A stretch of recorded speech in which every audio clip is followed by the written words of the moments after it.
Okay, year 12s, here's the next step on your assignment. So the break even has all been calculated, and I have gone and graphed my break evens for my roses, my orchid. I can see that I've got like inconsistencies here. I'd have to fix that up, but don't worry about that for now. And I use the change of orientation of page. You can watch the other video for that if you want to learn how to do it. Otherwise, don't worry about it. So I've got my two graphs. I've put in the equations. I've talked about here that the graph shows the break even, which occurs at 50. Oh no, I've got an error. 58. That should say, not 52. At 50, no, it'll have to be 59 because you always got to round up. The next one, so I need 58.1 to cover exactly the break even. So go up to the next one. So this will make a small profit, but we're going to call that break even, and that's just a limitation to our answers. So break even, I need to sell 59 in a month, and the amount of money that goes to the business is $2,266.50, but none of that is profit. It is just covering costs. So the rose, the orchid, and then my third one was the succulent. And you can see here that the succulents break even at 26. So 26 corsages, and the amount of money goes to the business, all the expenses is that. So up here I've written a little bit of a blurb, and you can follow along with the assignment. So here's the blue information from the assignment, the steps. So it says you've now realized that you need to focus on one variation. Choose your best for sale. So I have chosen to choose the corsage style with the lowest break even, which is what you will do. And that one, because that will be easier to make a profit, I'll make a profit faster as long as it's popular and sells. Okay, so the succulents have the lowest break even, and so I'll focus on that the remainder of the assignment. Back to the assignment task sheet, which is in blue. Using the variable and fixed costs that you've calculated, investigate different sales scenarios such as profit and loss scenarios, and they can be in the table like the table below. So I've done the table now. Whoops, I've put that inside a table. I've done the table now, so I'm just going to cross that out. Now, it says using the succulent corsage in this investigation, we'll look at possible scenarios. Profits made when total revenue is greater than total expenses, and a loss occurs if the expenses are greater than revenue. And that's from Hazy, page 181. Here's a formula, and that's the formula I'll use to help me work out what profit or loss I've made. Right, so 26 succulents were required to break even. So I'll look at variations around there, and I need to use those equations again for my filling in the table. So I just copied them over. And here's my table.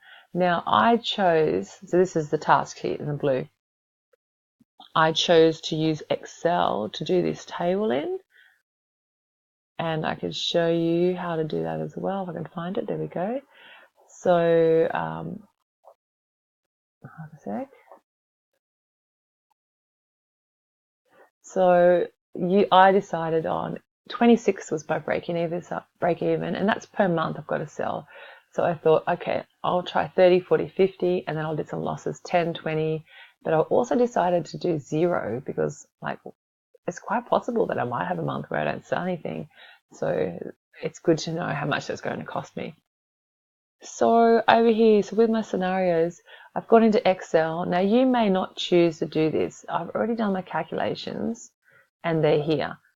So I've worked them all out, and I use, there's my numbers, 30, 40, 50, 10, 20, 0. My revenue, I use my revenue equation to get that. My expenses there, and then how much money I make, take away what it cost me, it will give me my profit.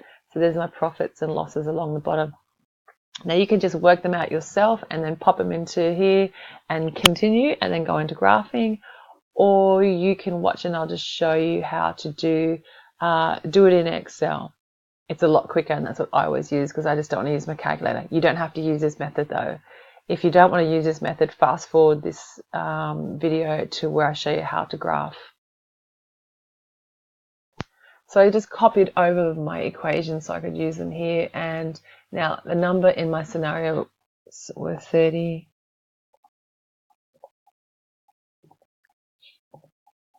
Okay, they're my numbers. And by the way, that was just a number. Like, you can do more than that. And I recommend you do a couple more if you want to try and get a higher grade. So these are my scenarios. And I might just put in some grid lines. Let's go for green. Okay, so put in some grid lines. I find that easier. Now to work out the revenue, so the revenue formula is up here. So using equations, type in equal because that puts an equation in Excel. And I want revenue to be 105 times X, and X is the number. So it's 105 and then times is asterisk, and then click on the number 30. You can see B10 comes up, so it's going to go 105 times cell B10. Press enter. And the calculation's done. Yay! I don't know about you, I love Excel and it's so much quicker than using my calculator. You'll see in a moment. All right, expenses, I want to put another equation in. So the sum is, I'm going to do, expenses is 1615 plus 4140 times asterisk times by the number, which is 30. 30 are being sold, press enter, calculation done. And then the profit or loss is how much money I make, take away what it paid. So putting in an equation equals profit made, revenue, take away the cost and expenses, press enter, and this last cell gives me the profit. I've made a profit because it's positive. Now here's where the magic occurs. Highlight those three. Now get on the bottom. Now when you highlight a cell, you can get that also Cartesian plane. Ignore that. I don't want the fat square. I don't want the Cartesian plane. I want the little cross on the corner. Click and drag, and all my calculations are done for me, just like magic. Beautiful. Now up here, scenario 1, if I click and drag that, isn't that just lovely? And I want a bit more space. You don't have to do this. If you highlight all the cells and give them a little bit more space, it equally spaces them. And then just a little bit more tidying up. I will put grid lines around the whole thing. I want to center everything. However, I don't really want to center that. And I may bold that. And I may bold these. And I also might just go into there and format. Where's format? I just right click, format cells, currency, just puts a dollar sign on it, 2 decimal places. I don't need 2 decimal places. And now they've all got dollar signs on it. And you can even go in there and do some coloring if you want. So, I made a loss there. And here, I made a profit. Usually it's in the black is profit and in the red is at a loss. I might use blue. Oops. Blue. And I might even make these bold so they stand out because that's the answers I'm looking for. And now that I've got that, you can use your snipping tool or whatever you want to use. Sometimes I also like to just shade in a really light grey those tables. So it kind of just makes the table look a bit nicer. Now, to put that into my assignment,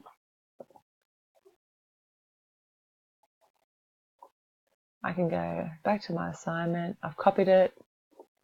Now I'm going to replace this table.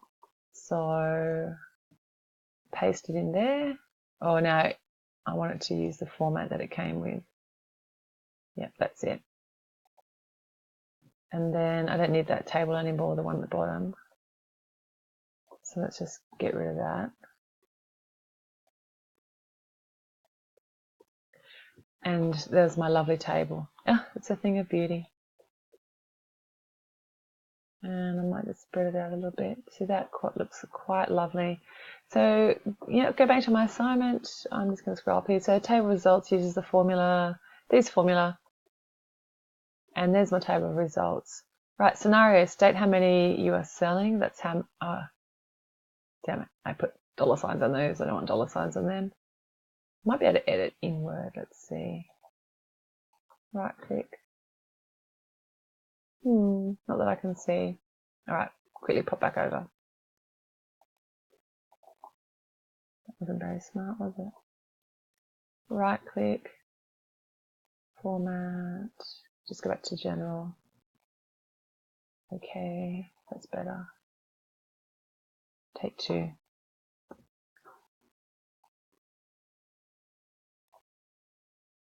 Oh dear. Backspace. And if you click that little square on the bottom. Go away. And that little thing, there it is.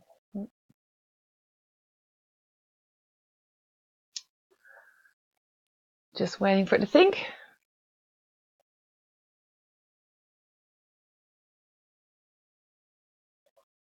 All right, back to this. Now, back to the task sheet scenario. State how many you're selling. Yes. How much revenue and how much profit loss you'll have from that number. Yes, that's all done. Goodbye. So when you do that, you can just delete it. Add a graph of this type of your product pointing out the scenarios you have investigated. Right, now I'm doing that part. So I'm heading back to GeoGebra, and hopefully you saved your GeoGebra, not that one. And I just logged, I was still logged in, so I went back into my GeoGebra, and who knows what you might see. I went into open and opened the file that I had saved from previous. Now, here's my break even for my succulents. I'm just going to move that out the way. Now, the different scenarios I was looking at 30, 40, 50, 10, 20, 0. So how can I show that on a graph? There's a couple of things you can do. I could draw a line through. So I basically did 10, 20, 30, 40, 50. So if I choose one of my sales, I'm going to choose 40 as that was how many I sold, and I want to investigate that. So I'm going to, here, X is 40, and I want this line to go through there. So I just type in the equation X is 40, and I get this lovely line. And this line shows me where it crosses, it intersects with the expenses, and it intersects with the revenue. So what I want to do is I want to point out those 2 points for the reader. Once I do that, I then label them, and I also got this dotted line just by going into settings. So what you can then talk about is the distance between here and here. That represents profit, because when I sell 40, I have $4,200, and when I sell 40, that's the amount of money I make in. This is the money it costs me to create those 40, and the difference between them is the profit. And that matches up with the profit on the expenses table. And I could show another scenario of a loss. So I could choose 20 or 30, just something else from my table. And I think I'll choose 10. Here at X equal to 10, you can see that the revenue is 1,050, and you can see that the expenses is a lot higher at 2,029. So this is actually representing a loss, and the difference between these two numbers is the loss, and that marries up with what you have on your table. Copying my table over into my task, and you can see now that I can I can talk about what's happening in this graph. I could say when I have 40, I'm selling 40, there is a profit of 929, and that represents that distance between here and here. There's a loss here when I sell 10, and that represents $979 as a loss. You can put some arrows pointing at them if you wish, but really you just need to have a conversation about what's happening in this chart, and I will do that underneath here. Now, you may also want to just perhaps without doing the lines, just put some points on and talk about it, but you need to have a graph just talking about what you can see. You may wish to even put every single point on here and talk about what's happening, but just don't make it too crazy busy where you can't understand what's happening. You need to be able to understand and explain that at the bottom. All right, good luck with it.